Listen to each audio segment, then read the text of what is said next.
People are hungry for the knowledge, and the people who don't have the knowledge are the first ones springing out to go give knowledge. Knowledge alone is not sufficient. Okay. It's the application of knowledge that needs to be advocated for. Because just having the knowledge doesn't change anything. We hold internal limitations when it comes to wealth. We also hold beliefs where we believe that people who are wealthy have done something wrong. But everybody wants it.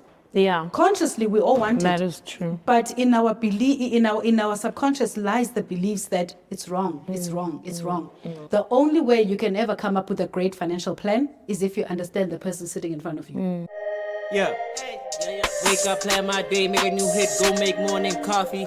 Say my prayers just in case this life I live get rocky. Too locked in, this second nature, make it look like a hobby. Speaking to God, he spoke right back, nobody can stop me. Young Nest, young CEO, no stopping, we gotta go. Flip it, stack it, making it grow. DA just got off the phone, new revenue coming in this summer. New clients, top big numbers. Brand new deal just got me covered, in case I make my blunders. Welcome to Legacy Wealth Hub, a place where we discuss topics such as wealth, prosperity, thought leadership, and purpose. Today with me, I have Olwethu Masanabo. She's a certified financial planner, a founder, a director, and a business coach. Welcome, Olwethu. Hi, Tsako. Hi. So, Olwethu, I know you personally, but the people don't out there. So how has your year been so far? So, Zago, it has been a busy quarter, Okay. I must say. It has been a very busy quarter. Traveled internationally twice in Wow. just this quarter. Wow. So I first went to the US in January. Okay. And just last week, Friday, I came back from Paris. Wow. So Like December. It's been a very eventful quarter, but it's been an amazing quarter. I've had a lot of fun. Okay. Yeah. Okay.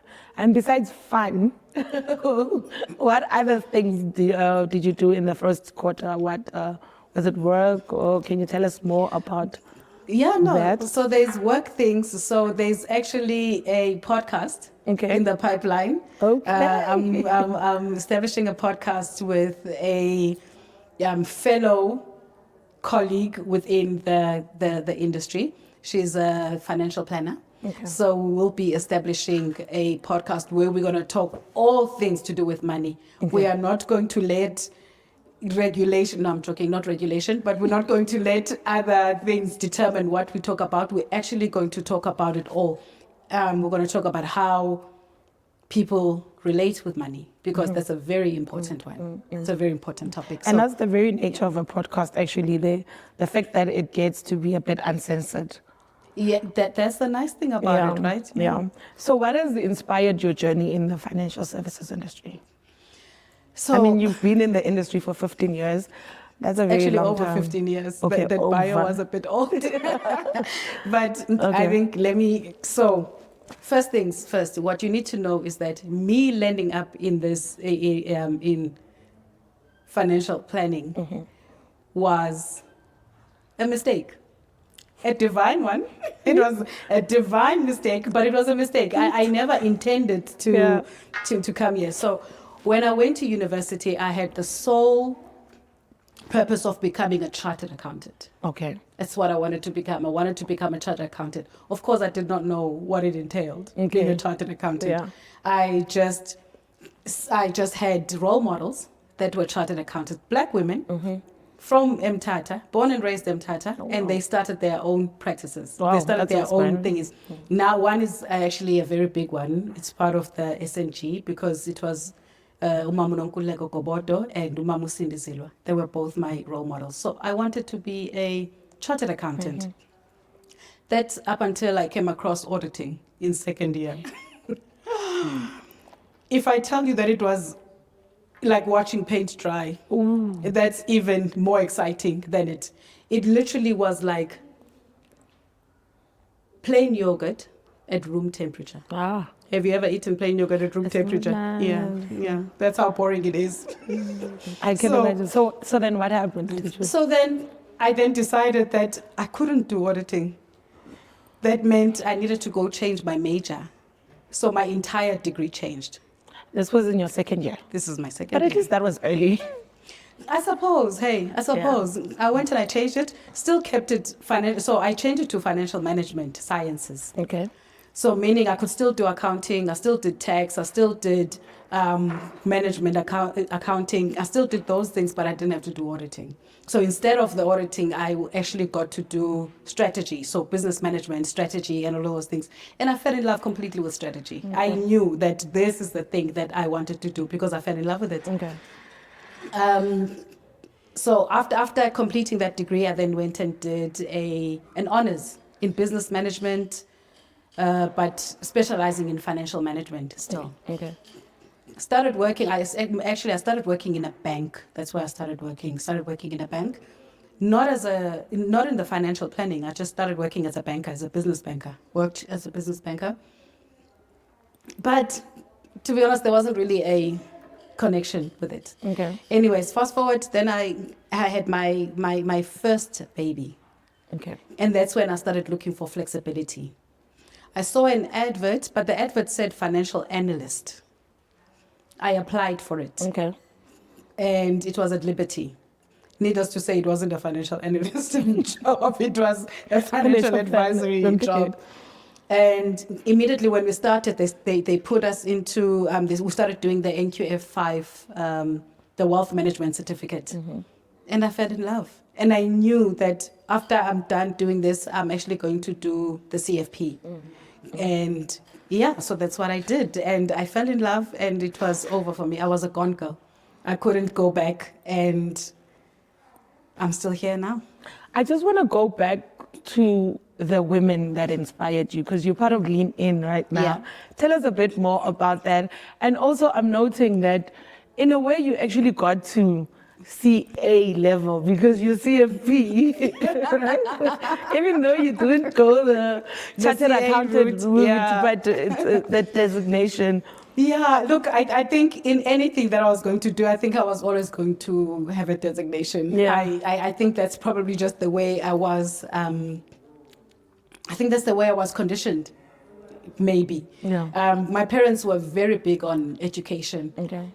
But I think the extra part of having a designation was just a cherry on top. Yeah. Yeah. So I think I was always going to have it. It didn't matter what I did. I was going to look for the designation in that thing. And that's what I was going to aspire to.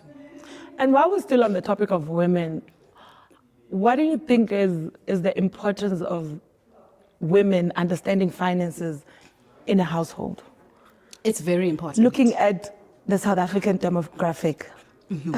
I don't know. So, because, sorry to interrupt No you, worries. I'd like to think a lot of women really, well, the few that I have come across, and I am not that old, but over my short lifespan, is that they don't really understand actually the actual finances in a household. So honing in on women, the importance of a woman actually understanding the finances. What is your view and your take on that? So let's start on the history of why that is, right? Let's start on the history of how it came to be that women don't get involved much in the finances of the household. Okay. Remember, in our African cultures, even when you go to a village to go and ask for land, they don't give it to women. They give it to men. Actually. They give it to men.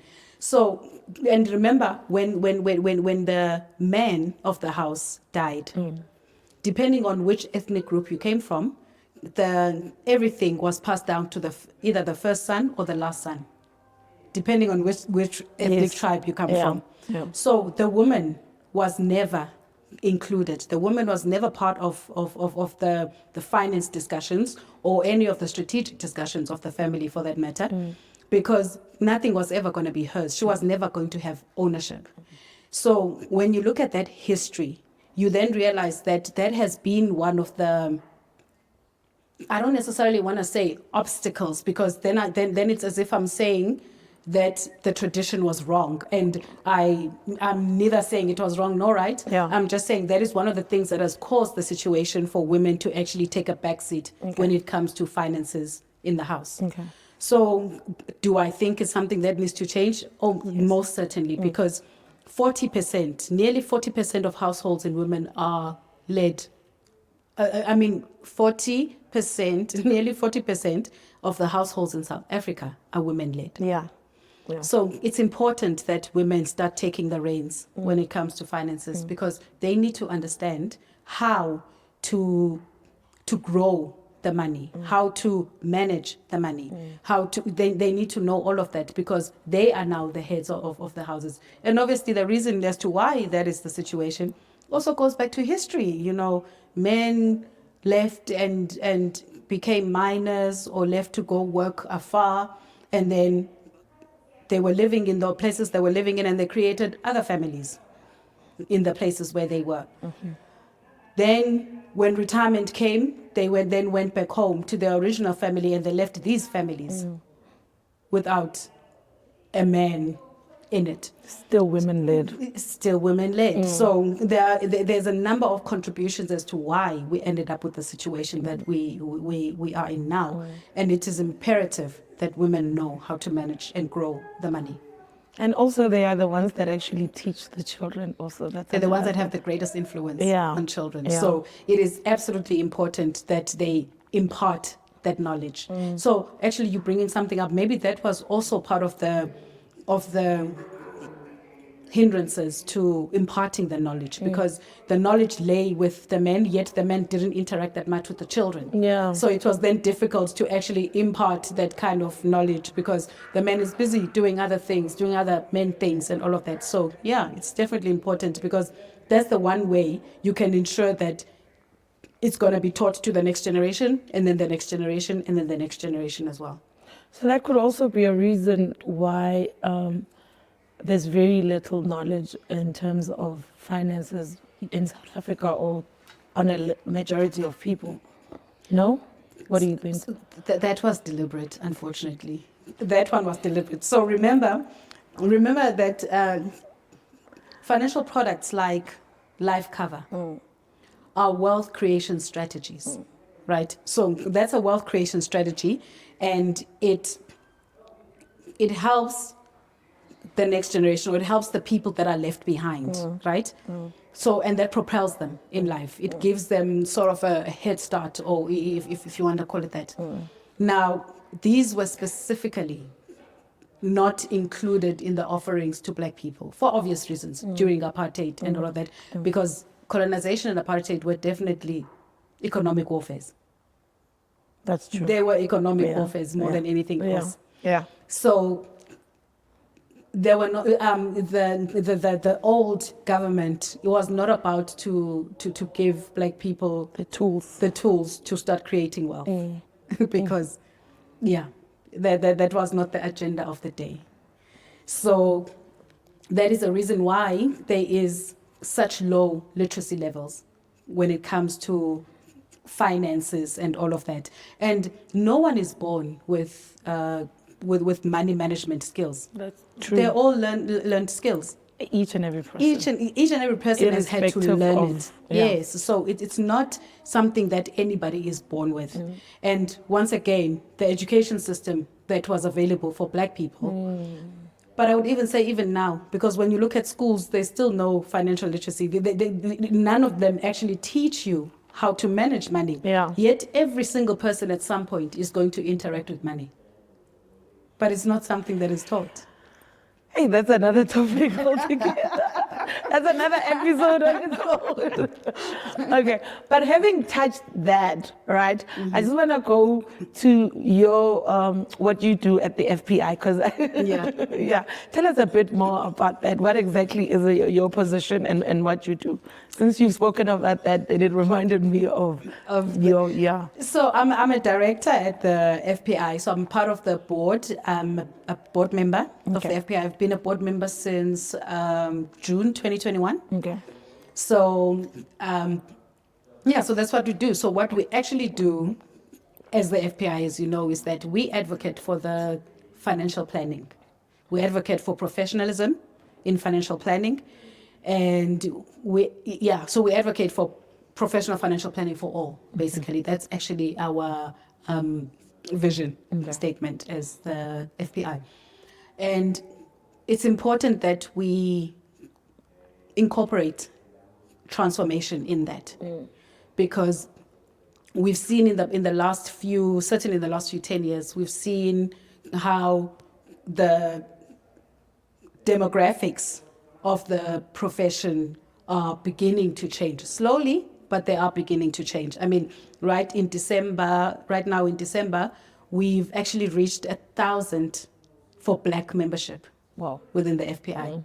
It's the first time that's ever happened. So we are super mighty proud of it, that we've got more Black people that are actually pursuing the designations and all of the designations. The profession is definitely growing. And remember, our profession is also a young profession. So we are in the process of professionalizing, refining the profession, because what we do is as important as what doctors do. It's as important as what lawyers do. So we are trying to get it to the point where we are recognized as professionals in our own right, just like everybody else is recognized as a professional. Okay. Yeah. Tell me more about coaching and business coaching. So the business coaching is actually a byproduct. Okay.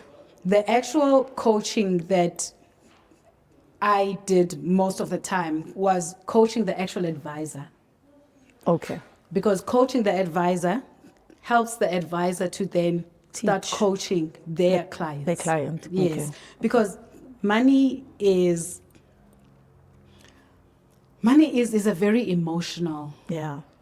It's a very emotional thing. And personal finance is more personal than it is financial.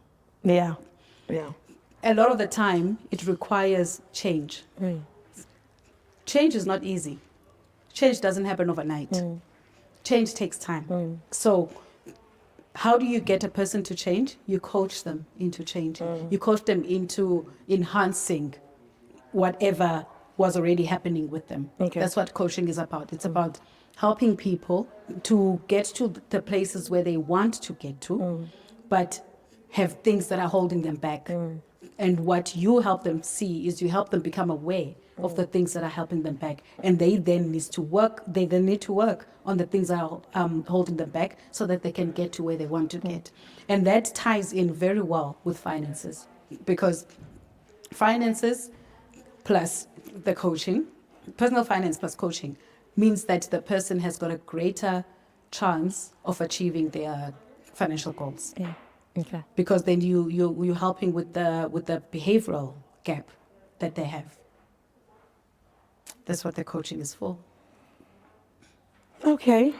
So you're mentioning that, okay, you are coaching financial planners. Yeah.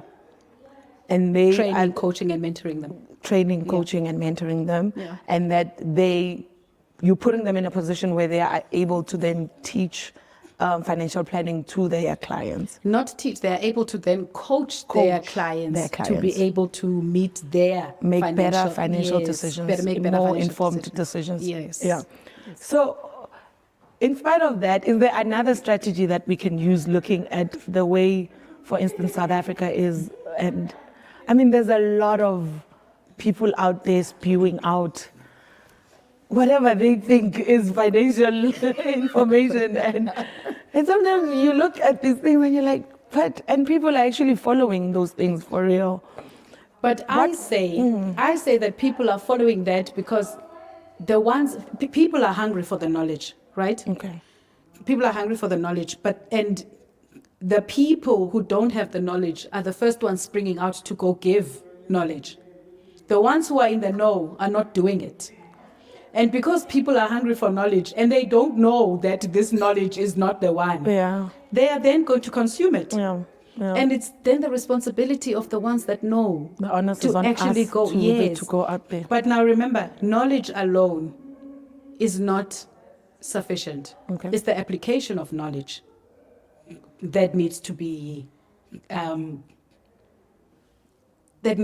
advocated for. Because just having the knowledge doesn't change anything. It's actually you applying the knowledge. And having the knowledge does not mean guarantee that you're going to apply the knowledge. Yeah, that's true. So that's where the Accountability is behavioral gap is. required. Yes, that's where the Okay. behavioral gap is as Okay. well. There could be things holding the person back from actually doing it. What are those things? How do you help the person remove those obstacles so that they can actually start applying the knowledge that they have? Okay. Getting knowledge to people is probably, in this day and age, is probably not a very difficult thing. It's actually getting people to apply the knowledge. Wow. So you can, as a financial planner, for instance, Yeah. for yourself, you can draw up the best financial plan for a client. Them implementing it is a different That's story. something else. Yeah. And they've actually done research in the United States where they researched they researched with clients as well as advisors to try and find out what it. So you went and got a client, you went and got a financial plan from an advisor. Did you actually implement it? And the results were very low in terms of implementation. They were very low. And so advisors then realized that people aren't taking our very great advice. Why are people not taking this great advice? I've just given them the thing that's going to make them create the wealth. But what at that stage they didn't realize was that, but there's a behavioral gap. There's a behavioral gap. So that person, they may have the knowledge, but something is stopping them from actually implementing it. What are the things that are stopping them? And that's where the financial personality comes in. That's where the money, the psychology of money comes in. That's where all of those things. What is this person's belief around money and wealth? What is this person's belief? How? So those are the things that will stop you, because the things that you do on a daily basis will either help you get to you creating wealth, or they will prevent you from it. A lot of people's daily behaviors, because of their financial personalities and their relationships with money, are actually working against what they want to have. Yeah. When people go to News Cafe or to Konka or to those places, when they go there every weekend, when they spend exorbitant amount of money every weekend, that is against wealth creation. Yeah. It's not working towards wealth creation. It's working against wealth creation. But what usually happens is that the person has not yet created the dots. That, hang on, this habit or this thing, this lifestyle that I have is working against what I always think I want. How do I start aligning the two? And then that's where the change comes in, right? You can't just tell a person, well, you need to stop going to Conga, you need to stop going to News Cafe, you need to stop wherever the other places people go to spend exorbitant amounts of money on every weekend. Clubs, all sorts of places. You don't think that by next weekend they're going to stop going. That's a habit that they've already created for themselves, and it's hard to break a habit. So you now need to start working towards the change. How do we change? Let's start doing small things to change it, because those small things are eventually going to get to incremental changes that are going to lead you to where you're going.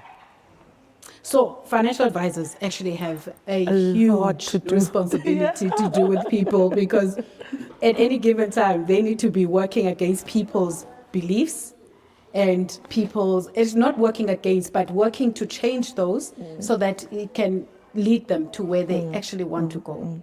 So it's 50% finances, 50% psychology type of thing. I don't even think it's 50% finances, actually. I think it's way less than that. It's way less than that. It's more personal than it is. When you actually understand. So you might see a person make a financial decision which you think is ridiculous. And you're thinking, how can they make that decision? That decision doesn't make sense. But when you actually understand the person's belief around money and everything else, everything that they've done will make perfect sense. Because you find some people say, no, I life cover, I don't want to give people. That's also a belief. It is a belief. And you can't shame the person for that belief. No. What you need to do is you need to work with it, and you need to try get them to have a different belief around it. So you can't shame him. If they say, no, because that woman is going to eat that money with someone else, you can't shame them. You can't say, that's a ridiculous thing. Yes. You have to then say, all right, So then you don't leave it to your wife. You then leave it for your kids. Then that gives you opportunity to start talking about a trust for your kids, for the minors. That leads you to the topic about a will. Okay, so then you need to have a will, because the will needs to instruct that in the event that you pass away, this trust for your kids who are minors needs to be created. And it actually opens up many doors for you. But you've got to use where the person is at very delicately, because that is a person's belief, that is a person, so you got to use it delicately and make it work for them. Shaming them is not, you can't shame anyone to change. You can't shame anyone to change. No. Yeah. Okay. Wow, that's a lot. It really puts a lot of responsibility on the advisor, actually. It's actually a very important role. It's a very important. And a very sensitive one, eh? Extremely. Yeah, because money is, like you said, very, very emotional. Very emotional. Yeah. So where do you see financial planning going in the next few years, especially in South Africa?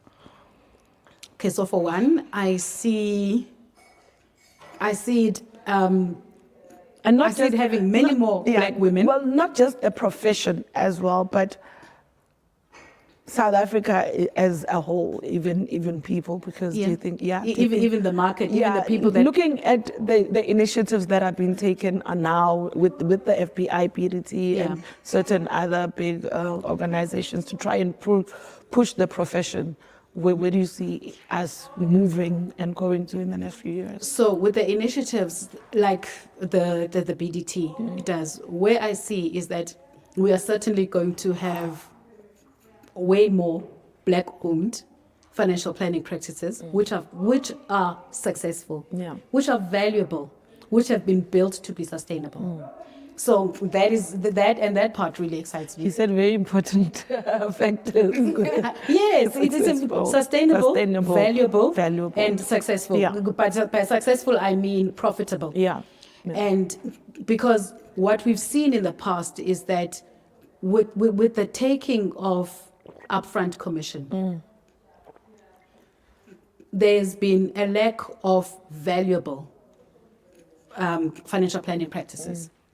So building value into your business is where you are ensuring that in a future date, the value of your business will be high and will give you benefits. That is what value means. You're not gonna create value by taking upfront commission, unfortunately, because by taking upfront commission, you are bleeding the practice of the value. When you then take as and when, because so let's think about it like this: if you take upfront commission as a financial planner, and then there's second year commission for risk products, your second year commission, and then after that it dwindles down and it dies down. If you want to sell your practice, what are you going to sell it for? Because where's the value? There's no value. But if you then move to actually take as and when, you're actually building value into your business, because that revenue stream is going to be there. Okay. That's what I mean. While we're on the subject of value now, this is okay. So now the value that you've just spoken about is on the advisor's side. On the client side. Oh, so much more. Oh, so much value. Because I'd like to think maybe our audience out there wants to be like, okay, but what's in it for me? Yes, if we see a future where there's more black-owned financial planning practices that are valuable, what value are we bringing then to our clients? So, and what should they be looking for and in an advisor? Yes. So fortunately, you're part of my program. So I think with initiatives like my program, where I'm specifically focusing on training advisors how to service the black market. And by doing that, it's obviously bringing the realities of the black circumstances in the conversation, because when we are trained as financial advisors, there's no part that brings the black circumstances into it. That is so true. None of it brings the black circumstances into it. So if we bring it, when you name something, when you name it and it's there, it then becomes something that people know that, okay, so we need to tackle this. So how I then train advisors is to adequately service this market and add value to them. Yeah. Help them to work through the things that hold them back. Help them to see that they have a dysfunctional relationship with money, which is a repercussion of apartheid. Yes. So help them to see that, help them to work through it so that they can create a new relationship which is functional and healthy with money. So basically, it's a journey of unlearning and relearning things, because there are many things that our environment has taught us about money and have therefore created internal limitations. Okay. We hold internal limitations when it comes to wealth. We also hold beliefs where we believe that people who are wealthy have done something wrong. Yeah. Batwele, they've got a snake, they've got they've got mice, they've got a mermaid. Yeah. I mean, I've also heard that.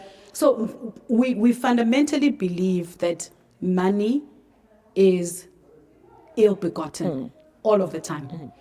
And because we have that belief, it holds us apart from money. We then can't attract money. Even when we do, I mean, we've seen in I Blew It and all sorts. Even when we do, you see I Blew It, because that belief is there in your subconscious. Your subconscious is there to protect you. Remember, it protects you, it brings you back to the familiar and the safe. So what your subconscious then does is it wants you to get rid of this money as quickly as possible so that you can get back to your safe space.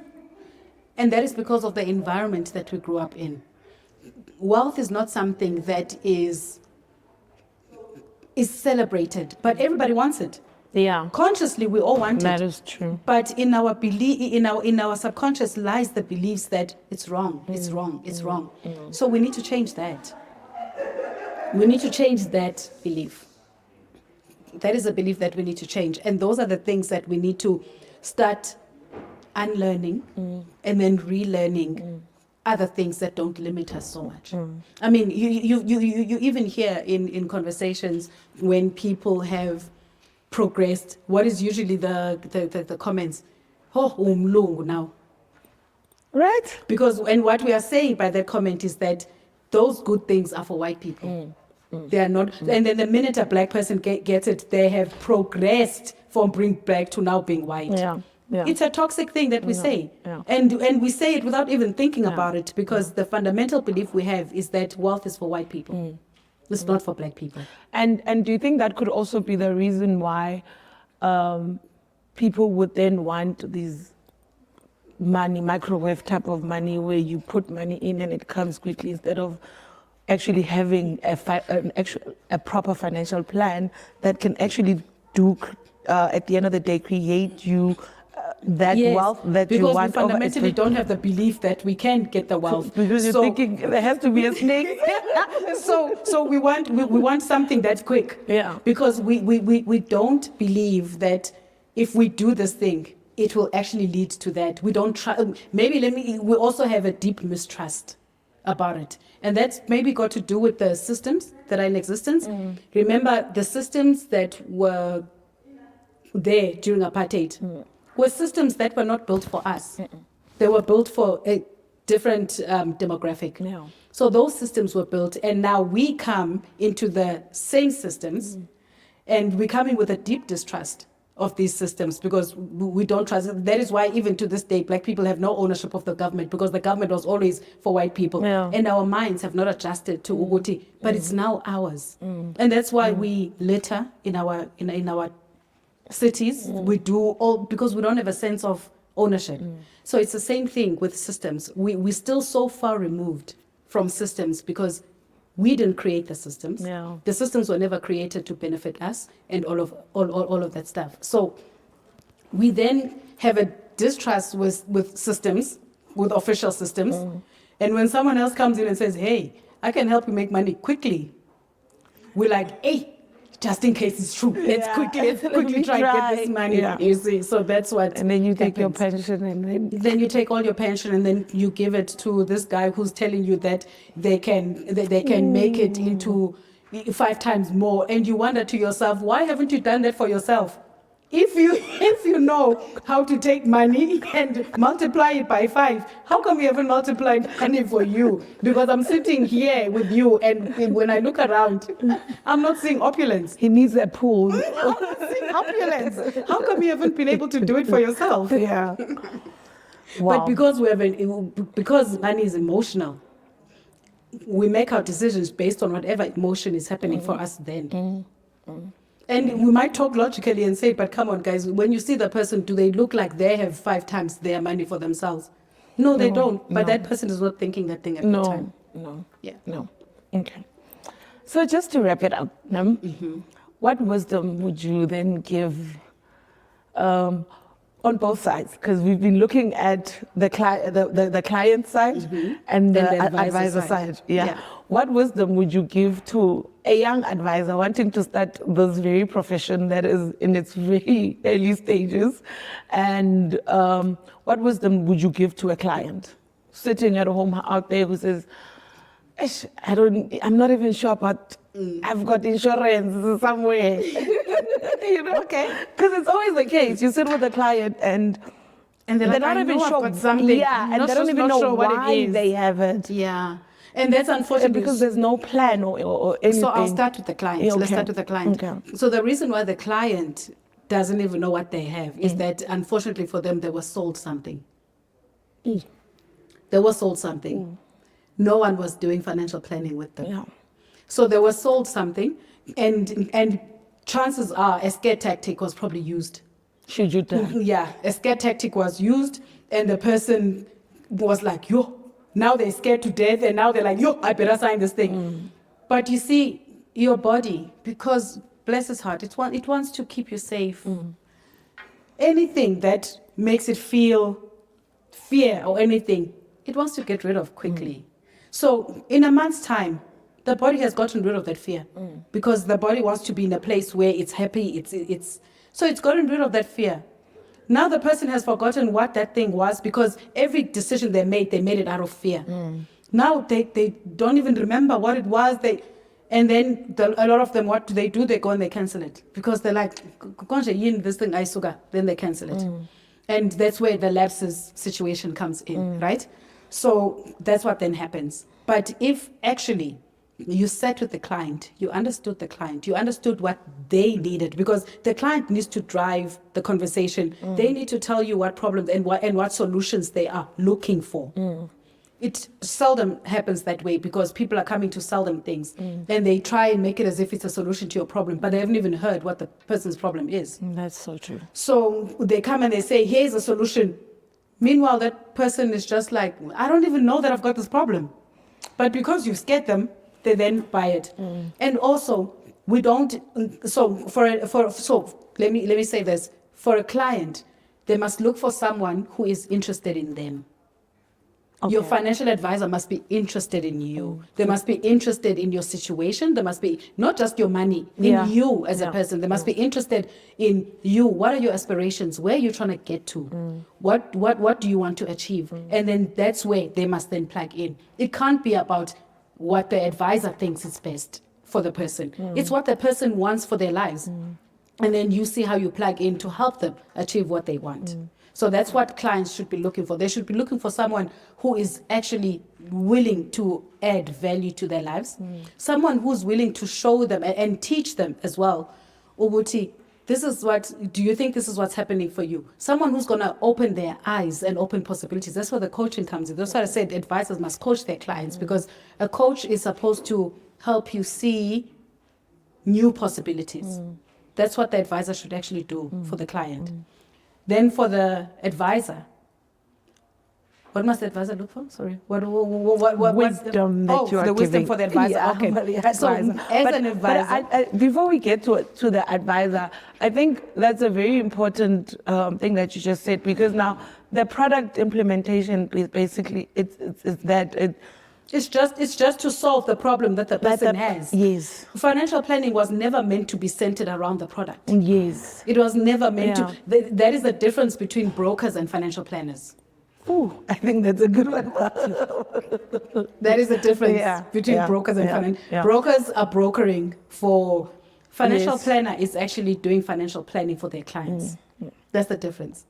And that's why the plan is important. The plan, the financial and plan the plan is important. centered around The you. plan is centered around the person, client. and it must be realistic for the person.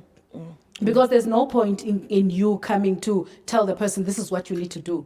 The client actually needs to take ownership of the financial plan. So meaning they need to be part of creating the financial plan. Wow. That means Uguti, you can't. That's a huge difference. It's a huge difference. It's a game changer. It's a game actually. changer, and that is why you can't do it in an hour. Unfortunately, Yeah. you can't do it in an hour. You can't think you're just going to have an hour's meeting with a client and then they're going to sign everything over to you. You can't. So you need to understand that it's a long-term game with clients. And so once again, clients must be on the lookout for people who are just trying to sell them things. Because that's how you know, no, this person is just trying to sell me just a something. bro. Whereas he's just a bro. Whereas if it's a financial planner, the financial planner is actually going to be interested to move you from here to where you want to go. Yeah. So that is the difference. That's what they must look for. For the financial planners, be curious about people. Okay. Be curious about people. The only way you can ever come up with a great financial plan is if you understand the person sitting in front of you. That is the only way you can ever come up with a great financial plan, which is going to be implemented by the client. Yeah. Because if you implement something that is relevant to the client and something that the client can connect to, they will implement it. Yeah. Because you've kept everything centered around them. It's stuff that they've communicated to you that is important to them. It's what they want to achieve in their life. It's what they want to do. And when you just come and say, you said that this thing was important, how about we do this? They are able to connect with it. Yeah. Rather than just saying, well, you need education investment for your children. How do you know that education is important to the client?